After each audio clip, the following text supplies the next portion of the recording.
বাবুটা মিহি শব্দে কেঁদে চলেছে। অরুর শরীর ক্লান্ত থাকায় তন্দ্রার ভাব এসে গেছে। তন্দ্রা ভাব কেটে যাওয়ার পর বাবুর কান্নার শব্দে চোখ মেলে তাকাতে চমকে উঠল অরু। রাকিব অরুর মাথার কাছে বাবুটাকে কোলে নিয়ে চুপটি করে বসে আছে।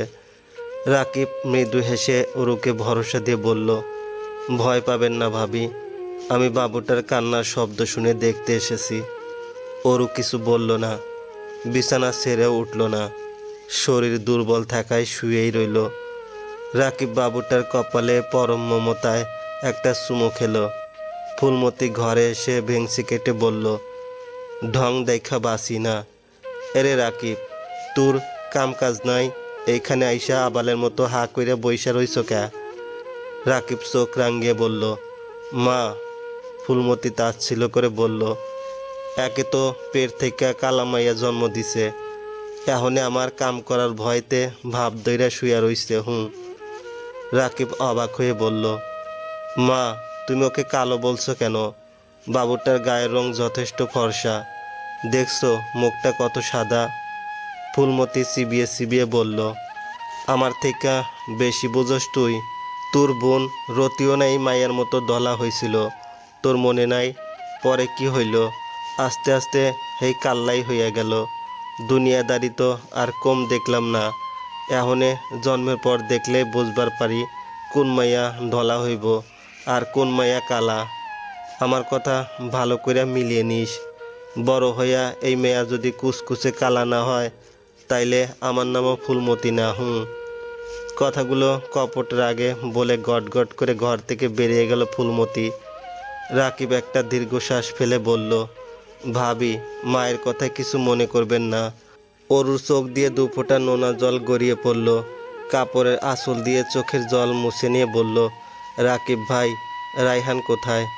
রাকিব মাথা নিচু করে বলল, ভাই তো সকালে গঞ্জে গেছে কিছু কাঁচামাল আনতে, এখনও মনে হয় ফিরেনি।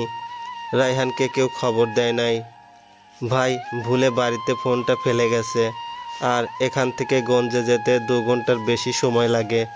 হয়তো জানে না।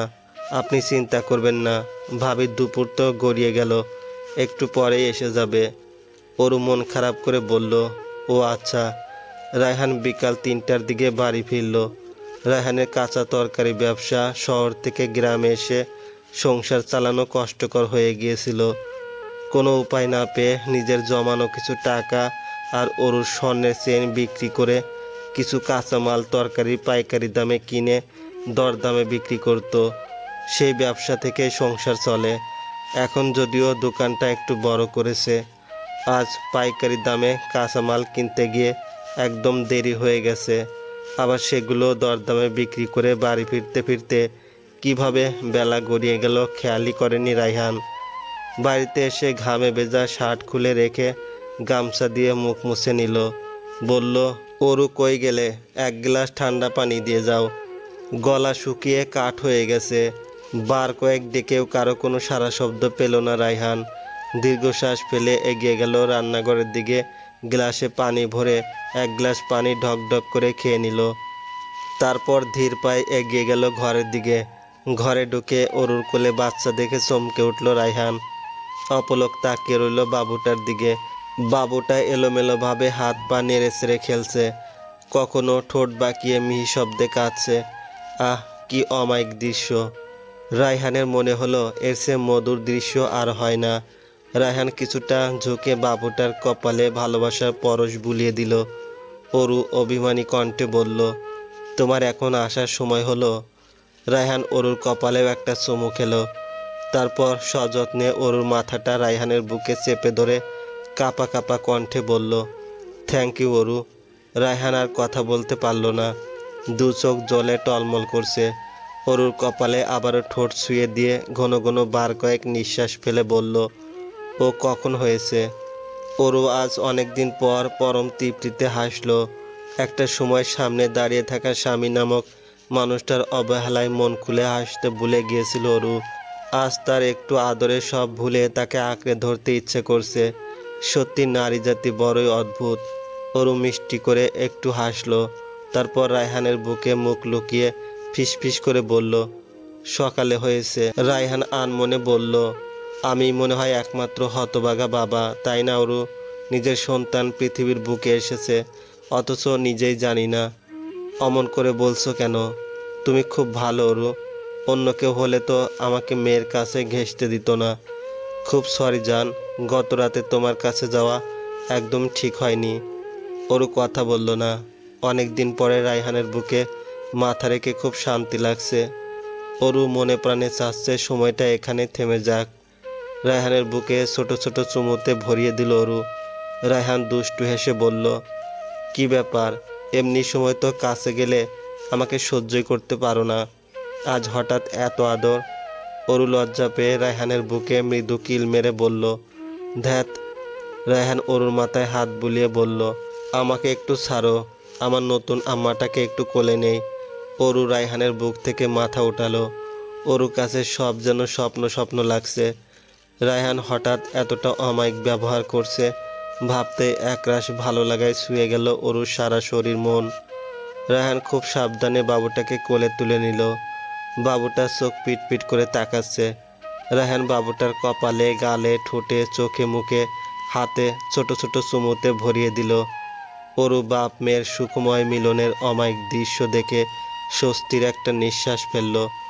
ওরুর বুক এখনো চাপ ধরে আছে, ব্যথায় টনটন করছে, পেটও প্রচুর ব্যথা করছে। ব্যথায় চোখ মুখ কেমন ঝাপসা হয়ে আসছে। ধীরে ধীরে শুয়ে চোখ বুঝল ওরু। বাবুটার বয়স এখন 3 মাস। মেয়েটা সত্যি দেখতে কালো হয়েছে। প্রথম প্রথম গায়ের রং বোঝা না গেলেও ধীরে ধীরে চেহারার সাথে গায়ের রংটাও ফুটে উঠেছে। দেখতে হয়েছে একদম রথির মতো। সেই চোখ, সেই ঠোঁট, সেই হাসি, সেই মায়াবী চেহারা। ওরু তো সময় পেলে মেয়ের দিকে অপলক তাকিয়ে থাকে ঘন্টার পর ঘন্টা। মেয়ের গায়ের রং নিয়ে অবশ্য ওরুর কোনো মাথা ব্যথা নেই, কিন্তু রায়হান অনেকটা বদলে গেছে। আগের মতো মেয়ের কাছে ঘেঁষে না, মেয়েকে ঠিক মতো কোলে নেয় না, আদর করে না। কিন্তু মেয়েটা হয়েছে বাপ পাগলি। আর কাউকে চিনুক আর না চিনুক, এই কদিনে বাবাকে খুব ভালো করে চিনে গেছে। রায়হানকে দেখলে রায়হানের কোলে যাওয়ার জন্য অস্থির হয়ে যায়, কিন্তু রায়হান খুব কৌশলে কাজের বাহানায় এড়িয়ে যায়। কখনো বা কোলে নিলেও চোখ মুখ কুঁচকে মেয়ের দিকে তাকিয়ে থাকে। মেয়ের প্রতি বাপের অনীহা ওরু বুঝে, কিন্তু ভয়ে মুখ ফুটে কিছু বলতে পারে না, শুধু আসলে মুখ গুজে নীরবে চোখের জল ফেলে। এর মাঝে একদিন ওরু আর রায়হানের বিয়েটাও নতুন করে সম্পূর্ণ হয়েছে। ফুলমতি তো আর এক ধাপ উপরে। মেয়েটা জন্ম নেওয়ার পর থেকে আদৌ কখনো কোলে তুলে নিয়েছে নাকি সন্দেহ। সারাক্ষণ ভ্রু কুঁচকে বিড়বিড় করার তালেই থাকে। ওরু খুব আশা নিয়ে একদিন বলেছিল, মা, মেয়েটার নাম রাখবো কি? ফুলমতি কপাল কুঁচকে বলেছিল, কি আর নাম রাখবি, হইছে তো কালা, কাজলি নাম রাখগা। ওরু অনেক কষ্টে দাঁত ঠোঁট চেপে কান্না আটকিয়ে বলেছিল, আচ্ছা। সেই থেকে অবুঝ নিষ্পাপ মেয়েটার নাম দিয়েছে কাজলি। যদিও ওরু কাজু বলে ডাকে। ওরু খুব কষ্ট হয় যখন ওরু এ কাজ সে কাজ করে আর মেয়েটা বিছানায় শুয়ে শুয়ে খিদে পেটে চিৎকার করে কাঁদে। কখনো ফুলমতি ধরতে যায় না, আবার ওরু কাজ ফেলে মেয়ের কান্না থামাতে গেলেও বক বক করে আর বলে, কি এক ফ্যাসফ্যাসানি জন্মাইছে, দিন রাইতে ব্যয় ব্যয় করার তালেই থাকে। আল্লাহ, এত পোলাপান দেখছি, এই ট্যাটনা মায়ের মতন কাউরে দেখিনি। মায়াডা মায়ের মতোই শিয়ানা হইছে। ওরু পুরোটা সময় শাশুড়ির কথাগুলো নির্লিপ্ত ভঙ্গিতে শোনে। একদিন তো রেগে গিয়েই ছোট্ট মেয়েটার গায়েও হাত তুলেছিল ওরু। পিঠে গালে কয়েকটা থাপ্পড় মেরে বলেছিল, এত মানুষ মরে, আমি কেন মরি না? তুই এত হাড় জ্বালানি হবি জানলে জন্মের সময় তোকে গলা টিপে মেরে ফেলতাম। মেয়েটা সেদিন সারাটা দিন চিৎকার করে কেঁদেছে। ওরুও মেয়েকে আগলে ধরে হামাও করে কেঁদেছে। মেয়ের সারা মুখে চুমোয় চুমোয় ভরিয়ে দিয়েছে। বারবার বিড়বিড় করে অবশ মেয়েটার কাছে মাপ চেয়েছে। মেয়েটা কাঁদতে কাঁদতে হেঁচকি তুলে ফেলেছে। ভয়ে ওরু মেয়েটাকে বুকের সাথে চেপে ধরে বলেছে, আমার সোনা মা, প্লিজ স্বাভাবিক হ। আর তোকে মারবো না, বকবো না, ভুলেও তোর গায়ে হাত তুলবো না। আমার ভুল হয়ে গেছে মা, আমাকে মাফ করে দে সোনা। ঘণ্টাখানিক মেয়েটাকে আদর করার পর, মাথায় হাত বুলিয়ে দেওয়ার পর মেয়েটি কি বুঝলো কে জানে, কান্না থামিয়ে ওরুর বুকের দুধ খুঁজতে লাগলো। ওরুর চোখে জল, মুখে হাসি ফুটে উঠল, কারণ একটু আগে যখন মেয়েটির মুখে দুধের বোঁটা পুরে দিয়েছিল ওরু মেয়েটি বারবার সরিয়ে দিচ্ছিল, কিছুতে দুধ খেতে চাচ্ছিল না। ওরু ভালো করে বুঝে গেছে মেয়েটা খুব জেদি হয়েছে। কাল রাকিবের বিয়ে, বাড়িতে মানুষজন আসতে শুরু করেছে। ওরুর পরার মতো ভালো কোনো শাড়ি নেই। 9 মাস সংসার করার পর মাত্র দুটো কম দামি তাঁতের শাড়ি কিনে দিয়েছিল রায়হান। সেই শাড়ি এতদিন পরেছে, শাড়ি দুটো পুরনো হয়ে গেছে। বাড়ির বড় বউ একটু ভালো শাড়ি না পরলে লোকে কি বলবে? তাছাড়া বরযাত্রী যেতে হলে ভালো একটা শাড়ি পরে একটু সেজে গুজে যাওয়া উচিত। একদিন কথার ছলে রায়হানকে বলেছিল ওরু, কাজুর বাবা, আমাকে দুটো শাড়ি কিনে দিও, বাড়িতে রাকিব ভাইয়ের বিয়ে, পুরন শাড়ি পরলে লোকে কি বলবে? রায়হান সিগারেট ফুপাতে ফুপাতে বলেছিল, তুমি অন্যভাবে ম্যানেজ করো, এই মুহূর্তে আমার কাছেই টাকা নেই, জানোই তো ব্যবসায় লস খাইছি, সংসারে হাল ধরায় কষ্ট করে, সেখানে তোমাকে নতুন শাড়ি কিনে দিব কোত্থেকে? ওরও বিনিময়ে বুক চিরে একটা দীর্ঘশ্বাস ফেলেছে। ওরও মায়ের কাছে শখের বসে কাঁথা সেলাই করা শিখেছিল। ভাবতে পারেনি বিপদের দিনে এই কাঁথা সেলাই কাজে দিবে। কাজের ফাঁকে ফাঁকে 3টে কাঁথা সেলাই করেছে ওরু, এবং কাঁথা 3টে 1000 টাকা বিক্রি করেছে। সেই টাকা দিয়ে খুব কম দামের দুটো শাড়ি কিনেছে, এক জোড়া স্যান্ডেল কিনেছে, বাবুর জন্য 4 সেট গজ মাপা কাপড়ের সুতি জামা বানিয়ে দিয়েছে। রাকিব হলুদের অনুষ্ঠানের দিন কি মনে যেন কাজুর হাতে 500 টাকা গুঁজে দিয়েছিল। ওরু সেই টাকা ভাঙেনি, জমিয়ে রেখেছে, কখন কোন কাজে লেগে যায় কে জানে। হলুদের অনুষ্ঠান শেষ করে শেষ রাতের দিকে সমস্ত কাজ সেরে ওরু ঘুমাতে গেল। কাল বিয়ে, বাড়িতে মানুষজন গিজগিজ করছে। খুব ভোরে ঘুম থেকে উঠে কাজুকে ঘুমের মধ্যে দুধ খাইয়ে দিল ওরু। তারপর আবারও কাজে ব্যস্ত হয়ে গেল। এ কাজ সে কাজ করে সবাইকে খেতে দিয়ে নিজেও এক পাকে খেয়ে নিল। কাজুকে ঘুম থেকে উঠিয়ে ওকে ফ্রেশ করে দিল। বিকালে বরযাত্রী যাওয়ার জন্য সবাই রেডি হচ্ছে। ওরু হাত মুখ ধুয়ে এসে পাশের বাড়ির তাহেরের বইয়ের কাছ থেকে একটা শাড়ি চেয়ে এনেছিল। সেই শাড়ি পরে মাথার চুলগুলো একটা খোপা দিয়ে ভালো করে বাঁধলো, চোখে একটু কাজল টানলো, ঠোঁটে হালকা লিপস্টিক, 100 টাকা দামের কেনা স্যান্ডেলটা পায়ে দিল। তারপর কাজুকে একটা সুতি জামা পরিয়ে কপালে কাজলের টিপ দিয়ে ওকে রেডি করিয়ে দিল। ওর শরীর থেকে ঘামের গন্ধ বেশি আসছে, তাই পাউডার ছিটালো শরীরে। তারপর মেয়েকে কোলে তুলে নিয়ে রওনা হলো বউ আনার উদ্দেশ্যে। রায়হান শার্ট প্যান্ট জুতা পরে রেডি হয়ে নিল। গাড়িতে ওরুর পাশে বসলো না, অন্য পাশে গিয়ে বসলো। গাড়িতে উঠতে চোখাচোখি হয়ে গেল। রায়হান এক পলক খুঁটিয়ে খুঁটিয়ে ওরুকে দেখলো। মেয়েটা আর আগের মতো নেই, অনেক শুকিয়ে গেছে। রাত জাগার কারণে চোখের নিচে কালি পড়েছে, গলার রগগুলো বেরিয়ে গেছে, মুখের উজ্জ্বলতা ভাবটাও আর নেই, চেহারায় কেমন ছোপ ছোপ কালো দাগ পড়ে গেছে। অথচ যেদিন এই বাড়িতে বউ হয়ে এসেছিল সেদিন যেমন স্বাস্থ্য ছিল তেমন অমায়িক চেহারা। আজ রায়হান হাড়ে হাড়ে বুঝতে পারছে সে কখনো ওরুকে মন থেকে ভালোবাসেনি। সে তো প্রেমে পড়েছিল ওরুর বাহ্যিক সৌন্দর্যের। ওরুর গোপন সৌন্দর্য লুফে নেওয়ার জন্যই তো এতদিন ভালোবাসার এত নাটক, এত অভিনয়। যেই না ওরুর সৌন্দর্যে ফাটল ধরেছে অমনি রায়হানেরও ওরুর দিক থেকে মন উঠে গেছে। এখন আর ভালো লাগে না ওরুকে। ওরুর শরীরে ভাজে ভাজে মাদকতা খুঁজে পায় না, তাই তো ওরুর কাছে এখন ঘেঁষতে রুচিতে বাঁধে। ইচ্ছে করে আরেকটা সুন্দরী যুবতীকে বিয়ে করে নিজের জৈবিক চাহিদা মেটাতে, যে রায়হানের শরীর মন দুটোই চাঙ্গা করে দিবে। কথাগুলো আপন মনে ভাবতেই একটা দীর্ঘশ্বাস গোপন করলো রায়হান। বিয়ে বাড়িতে এসে ওরু কাজুকে নিয়ে এক কোনায় বসে আছে। বাচ্চাটা এত মানুষের ভিড়ে ভয় পেয়ে থেকে থেকে কেঁদে উঠছে। ওরু খুব অস্বস্তি লাগছে, মনে হচ্ছে না এলেই ভালো হতো। সবাই নিজেকে নিয়ে ব্যস্ত, ওরুর দিকে কেউ ফিরেও তাকাচ্ছে না। অনেকক্ষণ যাবৎ একটা মেয়ে দূর থেকে ফলো করছে ওরুকে। ওরু সেদিকে ভ্রুক্ষেপ নেই, সে কাজুকে এটা সেটা দেখিয়ে কান্না থামাতে ব্যস্ত। মেয়েটি কৌতূহলবশত এগিয়ে এসে পিছন থেকে ওরুর কাঁধে হাত রেখে বলল, তুমি অরু না? ওরু চমকে উঠল, সামনে ঘুরে জয়াকে দেখে হতভম্ব হয়ে গেল। অস্ফুট স্বরে বলল, জয়া।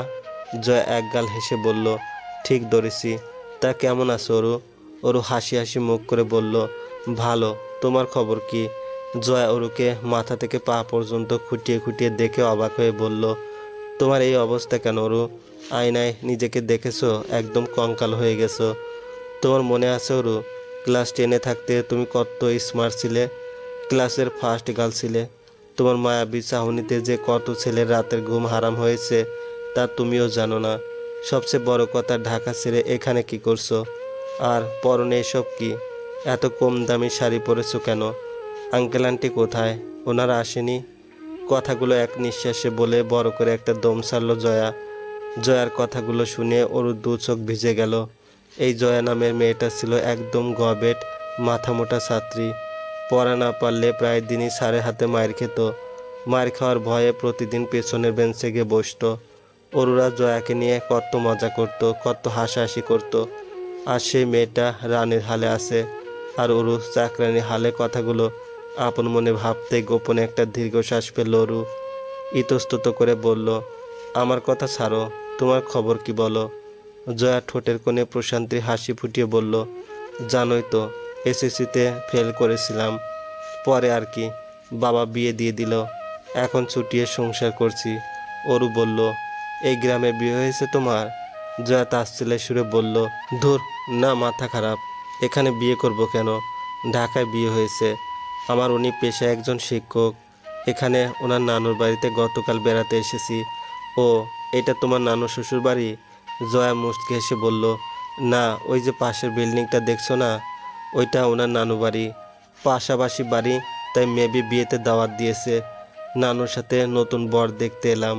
আমার কথা ছাড়ো, তোমার কথা বলো। এই বেশ কেন? ওর মুখটা মলিন হয়ে গেল। লজ্জায় মাথা নিচু করে ফেলল। বলল, ভাগ্যকে বিশ্বাস করো তো জয়া। ভাগ্য বলে কিছু নেই ওরু। ওরু আনমনে বলল, এই কথাটা আমিও একসময় বিশ্বাস করতাম না। পরিস্থিতিতে পড়ে এখন মনে হয় ভাগ্য বড়ই নিষ্ঠুর। জয়া কৌতূহলবশত বলল, খুলে বলো তো কি হয়েছে? অরু দীর্ঘশ্বাস ফেলে সংক্ষেপে জয়াকে অরুর সাথে ঘটে যাওয়া কাহিনী একে একে সব খুলে বলল। সবটা শুনে রাগে জয়ার মুখ লাল হয়ে গেছে। অরুর হাত চেপে ধরে বলল, মানুষ এতটা খারাপ কিভাবে হয়? তুমি এত অপমান উপহার সহ্য করে কিভাবে পড়ে আছো দিনের পর দিন? এখনো সময় আছে অরু, তোমার বাবা মায়ের কাছে ফিরে যাও। কোন মুখে যাই বলো তো? তবুও শত হলেও ওনারা তোমার বাবা মা। তোমার কষ্ট ঠিকই বুঝবে। এখানে তুমি কার আশায় পড়ে থাকবে? তোমার সো কল্ড হাজব্যান্ড যদি ভালো হতো, সে যদি তোমাকে সাপোর্ট দিত, তাহলে একটা কথা ছিল কিন্তু। আরে বাদ দাও তো, যা আছে কপালে। তুমি মন খারাপ করো না।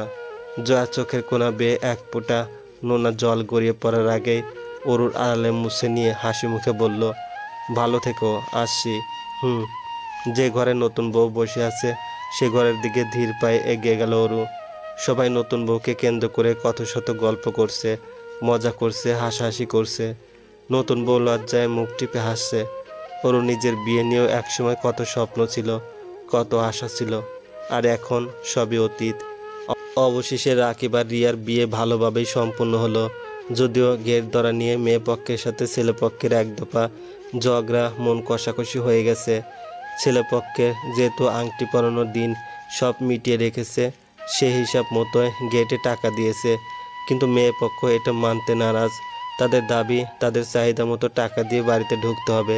তাছাড়া বাঙালি বিয়েতে ঝগড়াঝাটি একটা রেকর্ড হয়ে গেছে। ঝগড়াঝাটি ছাড়া আজকাল খুব কম বিয়ে সম্পূর্ণ হয়। বিয়ে বাড়িতে কনে পক্ষের সাথে বরপক্ষের তুচ্ছ বিষয় নিয়ে ঝগড়াঝাটিও যেন অলিখিতভাবে চুক্তি হয়ে আসছে বছরের পর বছর। রিয়াকে উঠিয়ে নিয়ে যাওয়ার সময় রিয়ার মা বাবা মেয়েকে জড়িয়ে ধরে খুব কাঁদলো। মেয়ের মাথায় হাত রেখে এটা সেটা বোঝালো। রিয়ার বাবা রাকিবের হাত ধরেও মেয়েকে দেখে রাখার কথা বলল। ছোট্ট মেয়েটাকে যেন তারা ভুল হলে শিখিয়ে পড়িয়ে নেয়। রাকিব মুচকি হেসে রিয়ার বাবাকে ভরসা দিল। তারপর রিয়াকে নিয়ে গাড়িতে উঠে বসলো। রাত 8টার দিকে বাড়িতে এসে বাঁধলো আর এক বিপত্তি। ইন্সপেক্টর জাহিদ সাহেব ফুলমতিদের বাড়িতে এসেছে। রায়হান জাহিদ সাহেবকে দেখে এগিয়ে এসে বলল, কি ব্যাপার স্যার, খুনির কোনো খোঁজ পেয়েছেন কি? জাহিদ সাহেব হাসলো, বলল, রায়হান সাহেব, থানায় চলুন, আপনার সাথে জরুরি কিছু কথা আছে। এবার মনে হয় খুনিকে ধরে ফেলেছি, বুঝলেন? বেশ তো, আপনি একটু ওয়েট করুন, আমি আসছি। রাকিব এগিয়ে এসে বলল, আমিও যাব। জাহিদ সাহেব রাকিবের পিঠে মৃদু চাপড় মেরে বলল, তোমাকে যেতে হবে না। নতুন বিয়ে করেছো, ঘর সংসারে মন দাও। আর এই যে আমার ফোন, তোমার নাম্বারটা টুকে দাও। প্রয়োজনে কাল আমি ফোনে কথা বলে নিব। আচ্ছা। রায়হান ঘরে এসে লাল কটকটে শার্টটা খুলে রেখে একটা সাদা শার্ট গায়ে জড়ালো। তাড়াহুড়ো করে ঘর থেকে বেরিয়ে যাওয়ার সময় কি মনে যেন ঘুরে দাঁড়ালো। বিছানায় চিত হয়ে শুয়ে এক মনে বাম হাতের আঙ্গুল চুষে খাচ্ছে কাজু। রায়হান একবার চারপাশে এক নজর চোখ বুলিয়ে হুট করে কাজুকে কোলে তুলে নিল। তারপর চুমোয় চুমোয় ভরিয়ে দিল কাজুর সারা মুখ। কাজু ছোট ছোট হাতের রায়হানের ঠোঁটে আলতো করে শুয়ে দিচ্ছে আর খিলখিল করে হাসছে। রায়হানের খুব মায়া হলো। মেয়ে আনন্দ থেকে খুশিতে রায়হানের চোখ ভিজে গেল। মিনিট পাঁচেক কোলে নিয়ে আদর করার পর আস্তে করে মেয়েটাকে বিছানায় শুয়ে দিল। কাজুকে শুয়ে দেওয়ার পরেই কাজু ঠোঁট বাঁকিয়ে কেঁদে দিল। রায়হান সেদিকে তাকালো না। নতুন করে আর কোনো মায়ায় জড়াতে চায় না রায়হান। মেয়েকে পিছনে ফেলে গটগট করে সামনের দিকে এগিয়ে গেল। রায়হান জানতে পারল না একজোড়া চোখ জানালায় গ্রিল দিয়ে তাদের বাপ মেয়ের খুনসুটিময় মধুর দৃশ্য দেখল। হ্যাঁ, অরু দাঁড়িয়েছিল। রায়হান চলে যেতেই খুশিতে আসলে কোনা দিয়ে চোখের জলটুকু মুছে নিল অরু। মানতেই হবে, আপনি গভীর জলের মাছ রায়হান সাহেব। আমি শুধু শুধু এতগুলো মাস বোকার মতো অল্প জলে নেমে আপনাকে ধরার চেষ্টা করেছি। কথাটা বলেই রায়হানের চারপাশে ঘুরতে লাগলো জাহিদ সাহেব। রায়হান ভ্রু কুঁচকে বলল, আপনি কি বলতে চাচ্ছেন? জাহিদ সাহেব হাসলো। তার ছেলে সুরে বলল, আজ তো আপনি বলবেন, আমি শুনবো। অনেকগুলো হিসাব যে এখনো বাকি আছে। রায়হানের চোয়াল শক্ত হয়ে গেল। অবাক হওয়ার ভান করে বলল, আমি বলবো মানে কি? জাহিদ সাহেব মাথা চুলকে বলল, তাই তো, আপনি কি বলবেন? আমি কি ভাবছি রায়হান সাহেব, আপনার মেয়ে কি যেন নামও মনে পড়েছে, কাজু, রাইট? ওকে লোক লাগিয়ে কিডন্যাপ করালে কেমন হবে? রায়হান রাগের রক্তবর্ণ ধারণ করলো। চিৎকার করে বলল, বাস্টার্ডের বাচ্চা, তোর সাহস হয় কি করে আমার মেয়ের দিকে নজর দেওয়ার? জাহিদ সাহেব মৃদু হাসলো। তারপর রায়হানের কানে কানে ফিসফিস করে বলল, আমি আপনাকে থানায় নিয়ে যাওয়ার বদলে এই গভীর জঙ্গলে নিয়ে এসেছি কেন জানেন? সত্যিটা স্বীকার না করলে এখানেই মেরে পুঁতে রেখে যাব। কাক পক্ষীও টের পাবে না। বলে অট্টহাসিতে মেতে উঠল জাহিদ সাহেব। রায়হান এক নজর চারপাশে ভীতু চোখে তাকালো। কেমন গা ছমছম করছে। চারপাশে এত অন্ধকার, বোঝার জো নেই এটা কোন জায়গা। জাহিদ সাহেব বলল, রতিকে আপনি কেন খুন করেছেন বলুন? আমি রতিকে খুন করিনি। কতবার বলবো এক কথা? তাহলে এটা কি? জাহিদ সাহেবের হাতে ঘড়ি দেখে চমকে উঠল রায়হান। অস্ফুট স্বরে বলল, এটা আপনি কোথায় পেয়েছেন? এটা তো আমার ঘড়ি। এটা আমি জামসা গ্রামের পুকুরের পাড়ে পেয়েছি। তার মানে আপনি ওই গ্রামে গিয়েছিলেন। এবার সত্যি সত্যি বলুন, আপনি কেন খুনটা করেছেন? রায়হান চিৎকার করে বলল, বললাম তো আমি খুনটা করিনি। কেন এক কথা বারবার বলছেন? জাহিদ কপট রাগে রায়হানের নাক বরাবর একটা ঘুষি বসিয়ে দিল। দু হাতের রায়হানের কাঁধ চেপে ধরে কাঠের টেবিলে মাথা ঠুকতে ঠুকতে বলল, বল, কেন খুন করেছিস? এতক্ষণ অনেক ভালো ব্যবহার করেছি। কি ভেবেছিস তুই একটা নিষ্পাপ ফুটফুটে মেয়েকে কৌশলে ধর্ষণ করে মেরে ফেলবি, আর কেউ জানতেও পারবে না? রায়হানের নাক মুখ দিয়ে রক্ত ঝরছে। জাহিদ সাহেব ছেড়ে দিতে কাশতে লাগলো রায়হান। জাহিদ এক জগ পানি রায়হানের মাথায় ঢাললো। রায়হানের চোখ মুখ লাল হয়ে গেছে, মাথাটাও ঝিমঝিম করছে, কিন্তু হাত পা শক্ত করে বেঁধে রাখার কারণে দু হাতে মাথা চেপে ধরতে পারছে না। মনে হচ্ছে এখনই জ্ঞান হারিয়ে ফেলবে। জাহিদ সাহেব রায়হানের মুখোমুখি বসে ধীর গলায় বলল, আমি খুব ভালো করেই জানি তুই এত সহজে মুখ খুলবি না। তোর মুখ খোলার ব্যবস্থা করে এসেছি। তোর বউ আর বাচ্চা দক্ষিণ দিকের বাম পাশের ঘরে থাকে, তাই তো? কাল সকালে যদি বাচ্চাটা হারিয়ে যায়, বিয়ে বাড়ি বলে কথা, কারো মনে সন্দেহ জাগবে না বাচ্চাটা কে চুরি করেছে? রায়হান অস্ফুট স্বরে বলল, না। জাহিদ সাহেব স্মিত হেসে বলল, আমি তো জানি একমাত্র বাচ্চার প্রতি তোর দুর্বলতা প্রগাঢ়। সত্যি রায়হান বাবুটাকে খুব বেশি ভালোবাসে, কিন্তু রায়হানের মা ফুলমতি পছন্দ করতো না রায়হান বাচ্চাটাকে কোলে নিক, আদর করুক। মায়ের ভয়ে সবসময় দূরে দূরে থাকতো বাচ্চাটার কাছ থেকে। তবে যখনই সুযোগ পেত খুব করে মন ভরে বাবুটাকে আদর করে দিত। রায়হান মাথা নিচু করে ক্রোধে জ্বলে উঠল। আচমকা চিল্লিয়ে বলল, হ্যাঁ হ্যাঁ, রতিকে আমি খুন করেছি, নিজের হাতে গলা টিপে মেরেছি। শুধু তাই নয়, রেপও করেছি। সেই কারণটাই তো জানতে চাচ্ছি। রায়হান দীর্ঘশ্বাস ফেলে বলতে শুরু করলো, আমি যাদের বাবা মা বলে চিনি তারা আমার আপন বাবা মা নয়, তারা শুধু রতি আর রাকিবের বাবা মা। বলতে গেলে আমার জন্ম হয়েছিল রাজপ্রাসাদে। খুব ধনী পরিবারে জন্ম নিয়েছিলাম আমি, কিন্তু ফুলমতির হাজব্যান্ড মানে আমার সোকল্ড বাবা আমাকে চুরি করে এনেছে। আমার দাদি ছিল খুব কড়া। উনি বাবাকে সাফ সাফ জানিয়ে দিয়েছে তার স্ত্রী যদি প্রথম পুত্র সন্তান না হয় তাহলে ছেলেকে তালাক দেওয়া হবে। এদিকে বাবা মাকে খুব ভালোবাসতো, শুধুমাত্র বাচ্চার জন্য মাকে কিছুতেই ছাড়তে চায়নি। তাই তো খুব কৌশলে নিজের সদ্য জন্ম নেওয়া মেয়েকে আমার বাবা মায়ের কাছে রেখে আমাকে চুরি করে এনেছে।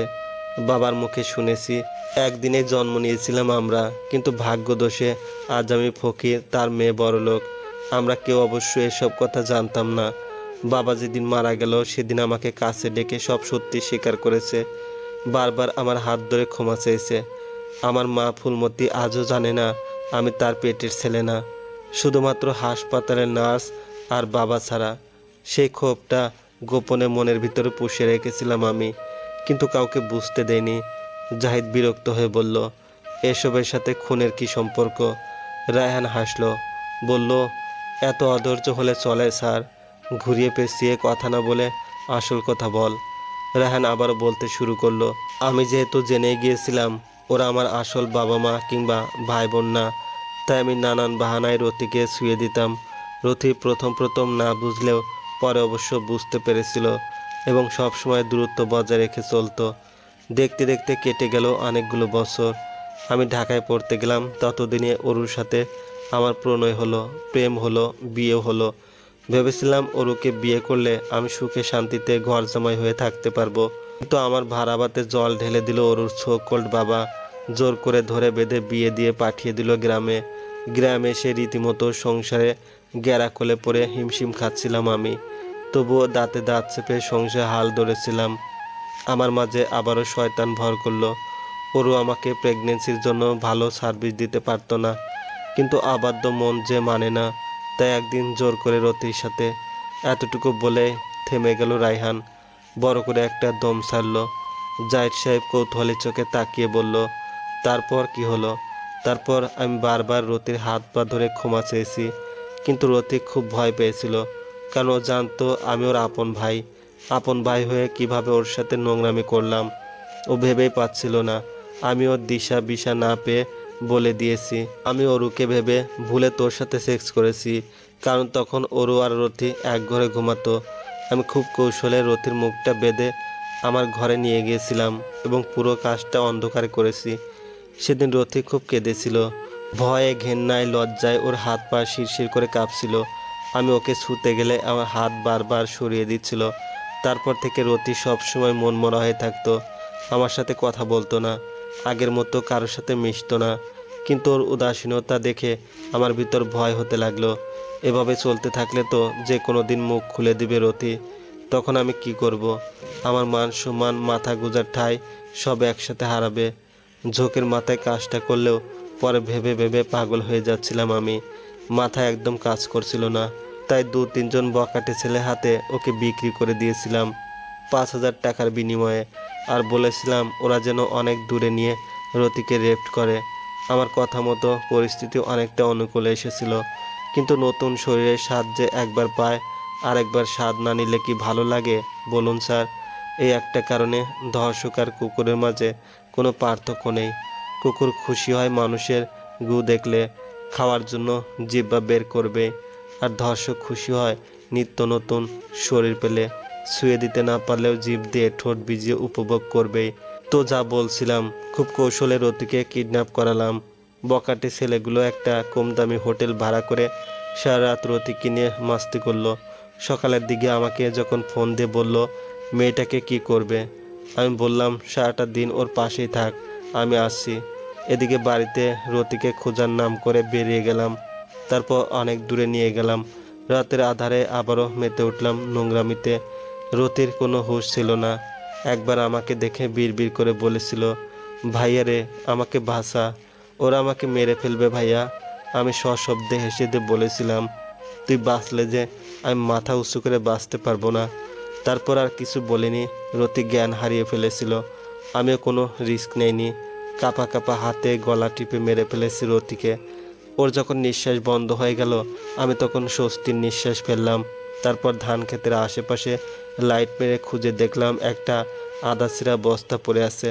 সে বস্তায় ওকে ঢুকিয়ে ভালো করে বেঁধে একটা মোটা লাঠি দিয়ে পানিতে গেড়ে রাখলাম। তারপর আমিও গোসল করে নিলাম। গায়ের শার্ট খুলে মাটিতে পুঁতে রেখে নতুন শার্ট গায়ে জড়িয়ে ভোরের বাসে বাড়ির দিকে রওনা হলাম। কিন্তু এত সতর্ক থাকার পরেও মস্ত বড় ভুলটা করে ফেলেছি। আমি উত্তেজনার বশে হাতের ঘড়িটা খুলে ঝোপঝাড়ে ছুঁড়ে ফেলেছিলাম। সেই ঘড়িটায় আমার কাল হয়ে দাঁড়ালো। ঘড়িটার সূত্র ধরে আপনি এত দূর কেসটা এগিয়েছেন। তুই খুব চালাক রায়হান। তবে শুধু ঘড়ির সূত্র ধরে নয়, তোর বোনও একটা খাতার শেষ পৃষ্ঠায় 2 লাইনে কুলু রেখে গিয়েছিল। আর তুই যে রাকিবের আপন ভাই না, কথাটা আমি রাকিবের কাছেই জানতে পেরেছি। রায়হান চমকে উঠল, বলল, রাকিবের তো জানার কথা না, ও কীভাবে জানলো? তোর মনে আছে প্রথম দিন থানায় আমি যখন তোকে প্রশ্ন করলাম তোরা কবাই বোন, তুই এক পলক রাকিবের মুখের দিকে তাকিয়েছিলি। সন্দেহটা আমার সেখান থেকে শুরু। প্রথমে রাকিবকে সন্দেহ করেছিলাম। আচমকা প্রশ্ন করায় ও খুব চমকেও গিয়েছিল, কিন্তু তুই খুব স্বাভাবিক ছিলি। পরে সমস্ত তথ্য জোগাড় করার পরে যা বুঝলাম, রাকিব এতে কিছুই জানে না। তবে তোর বাবা মরে যাওয়ার দিন তোর হাত ধরে সব সত্যি স্বীকার করার সময় দরজার আড়াল থেকে রাকিবও শুনেছিল। ওকে একটু চাপ দিতে ও সব স্বীকার করেছে। কিন্তু এত কিছুর পরেও তো কিছু প্রশ্ন থেকেই যায়। তুই সব সত্যি জানার পর তোর আসল বাবা মায়ের কাছে ফিরে যাসনি কেন? আমি অনেক খুঁজেছি তাদের। ততদিনে খোঁজ নিয়ে জানতে পারি তারা দেশ ছেড়ে চলে গেছে। জাহিদ সাহেব বলল, একটা নিরীহ মেয়েকে এইভাবে খুন না করলেও পারতি রে। রতি তো আগুন সুন্দরীও ছিল না, আবার ছোট ছোট ড্রেস পরে শরীর দেখিয়ে ঘুরে বেড়াতো না। তারপরেও ওর উপর তোদের লোভ কিভাবে হলো আমি বুঝলাম না। রায়হান উচ্চ শব্দে হাসলো, বলল, কে বলল আপনাকে শুধুমাত্র মডার্ন ড্রেস আপের জন্য আজকাল নারীরা ধর্ষিত হয়? আমি মনে করি বর্তমানে বাংলাদেশ ধর্ষিত হওয়ার বা দর্শক বেড়ে যাওয়ার প্রধান কারণ দরিদ্রতা। আপনি একটা জিনিস একটু ভালো করে ভেবে দেখুন তো, আজকাল সমাজে অধিক জনসংখ্যার ফলে কিংবা দরিদ্রতার কারণে মেধাবী ছাত্রগুলো শিক্ষিত হলেও শিক্ষার উপর ভিত্তি করে টাকার অভাবে ঘুষ দিয়ে ভালো চাকরি পাচ্ছে না। এভাবে প্রতিনিয়ত লাখ লাখ তরুণের তিলে তিলে গড়া স্বপ্ন ভেঙে চুরমার হয়ে যাচ্ছে। আর তাদের ভিতরে অবসাদ জাগ্রত হচ্ছে এবং মাইন্ড রিফ্রেশ করার জন্য নানা রকম নেশাদ্রব্য গ্রহণ করছে। নেশাদ্রব্য কেনার জন্য টাকা জোগাড় করতে গিয়ে গলির মোড়ে কিংবা পাড়ার আনাচে কানাচে রাতের আধারে চুরি চামারি কিংবা ডাকাতি করে খাচ্ছে অধিক তরুণ। এভাবে বর্তমানে প্রজন্ম ধ্বংস হয়ে যাচ্ছে। অবশ্য একজন বেকার ছেলের হাতে কোনো মা বাবা মেয়ে দিবে না। ফলে তারা রাস্তাঘাটে মেয়েদের দেখলে ইপটিজিং করে কিংবা সুযোগ পেলে বন্ধুবান্ধব মিলে যৌথভাবে ধর্ষণ করে। খোঁজ নিয়ে দেখুন, বেশিরভাগ ধর্ষক হতদরিদ্র গাড়ি চালক, পাড়ার বখাটে ছেলেপুলে। বড় লোকরা তো ধর্ষক হয় না স্যার, তারা তো টাকার বিনিময়ে মেয়ে ভাড়া করে গেট টুগেদার করে বা মাস্তি করে। কথাগুলো একদমে বলে বার কয়েক ঘন ঘন নিঃশ্বাস ফেল রায়হান। তারপর বিড়বিড় করে বলল, গলাটা খুব শুকিয়ে গেছে, একটু পানি খেতে পারলে ভালো হতো।